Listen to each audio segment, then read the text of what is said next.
I'm fortunate enough to be back on my feet and given the chance to run again. Yeah, guys, I know. Fight.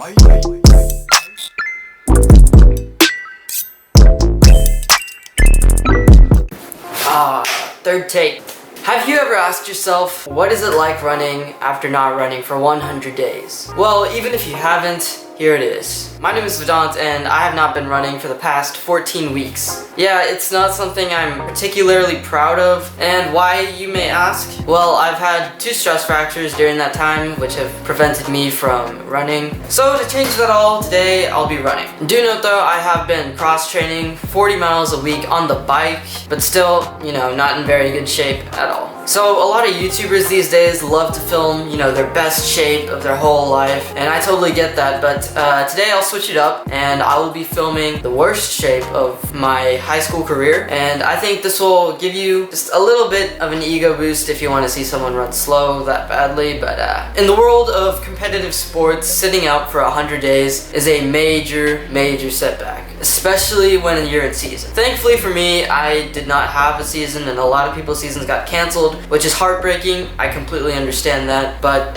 for me, it helps me get back in the loop just a little bit. And getting back is a fight. It's a struggle, a mental and physical struggle, and everything in between that to, keep moving forward. So this is the new beginning of all of that. Eventually, one day, I'll show you guys the good shape that I'll be in, and I'll be like the rest of those YouTubers who flex their good shape. Okay, it's not really a flex, but you know what I mean. So today, guys, I will be doing my first run outside. It's gonna be an easy run, targeting about a 7:30 pace for just 1 mile, but I think any pace that I'll be doing is gonna be pretty hard. But yeah, I'll see you guys outside.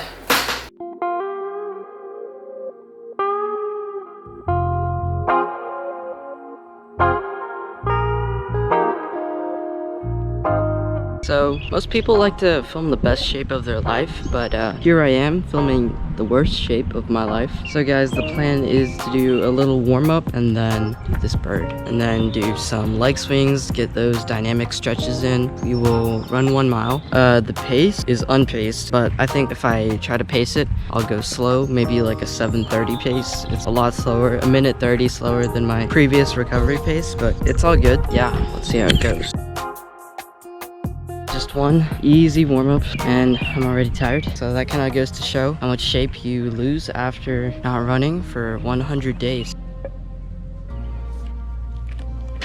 It's been so long since I've clicked that run button, but let's do it.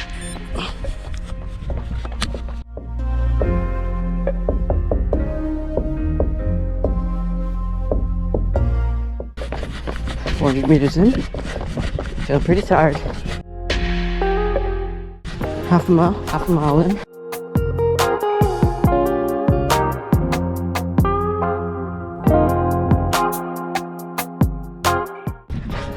Three-quarters of the way in.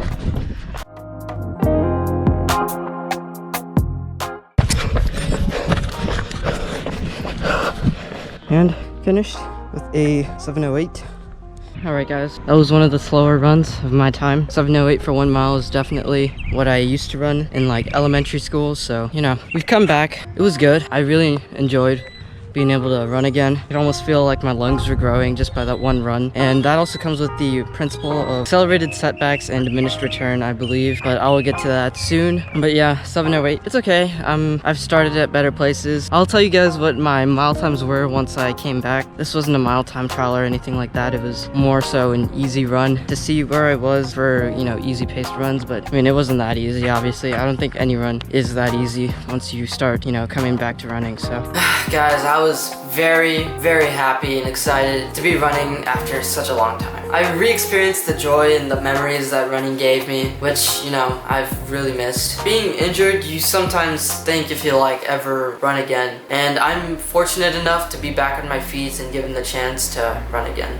Yeah guys, I know, it's kind of emotional, but besides that, what does it feel like coming back after 100 days? Well, for starters, you do get exhausted much quicker, even if it's like a minute 30 slower than your slower rest pace. But you also kind of get to feel your heart and like lungs kind of like open up a little bit. It's almost like you can feel your improvement as you continue your run. Usually when I come back from running, my legs feel a little bit tired, especially my joints. They can feel a little pained, but my joints weren't really tired at all. I did some strength training to help prevent that. Although my shin did feel some impact, so that is something that I'll be stretching and working on. Click on this right here to check out the video that I made over injury prevention. That kind of links to this. So I really think I'll get back into shape pretty quickly, but like the way you kind of move your, that sounds kind of weird. The way the motion feels foreign, you know, the motion of running. So yeah, I really can't wait to get back. Oh, and in case you're wondering, diminished return. So this is from like a Jack Daniels book about running, Jack Daniels Running Formula 3rd edition. I know, right? I'm very factual. It takes a long time to lose fitness. So it's not an easy thing to lose fitness over an extended period of time, which is really good for me because I took 100 days off, although I did cross-train, but I did definitely lose quite a bit of fitness. But there was a science experiment done on a group of marathoners that ran 100 miles a week for 52 weeks or a year, and they stopped running and cross-training and doing any sort of physical, laborious activity like that for 87 days, and they lost about 5 to 10% of their fitness. Also, accelerated setbacks. This is also another running principle, and it basically states that you gain back your fitness that you've lost very quickly. It allows you to get back into shape faster. It doesn't take the same amount of time as it took to get to that point of fitness. So the higher intensity you have in that initial phase of training, the more likely you are to get injured, but you're also going to gain your fitness back much quicker. Not much quicker, but somewhat quicker. And the same thing works the opposite way. So right now, I'll be doing my best not to get injured in this beginning period, not to go too fast on any of my runs yet. Also, if you were curious about my times when I returned back from injury, so after my first stress fracture, when I took 6 weeks off, my first mile time trial was a 4:47, and that was on the second day that I came back from injury. 1 week later, I ran a 4:39. So, you know, for me, that's really good. My PR was a 4:38. Have not improved that since. Definitely looking to improve that over this summer though. My second time, I ran a 4:49, but shortly after this one, I got another stress fracture. And that kind of goes with what I said with accelerated setbacks. It's easy to get injured once you train at very high intensity early on. So if you guys want to know about my journey about running, click on the top right hand corner. But yeah guys, that will be the end of this video. Please be sure to like and subscribe. If you made it to the end, I thank you a lot. Next video guys, we might do a little reaction to the Quarantine Classico, which I'm sure you guys have probably heard about by now. I'm actually filming this on the day after the Quarantine Classico happened, so yeah. Also guys, I will be trying to post on Tuesdays and Fridays at 7:30 CST, so be on the lookout for that. But yeah guys, I'll see you in the next one.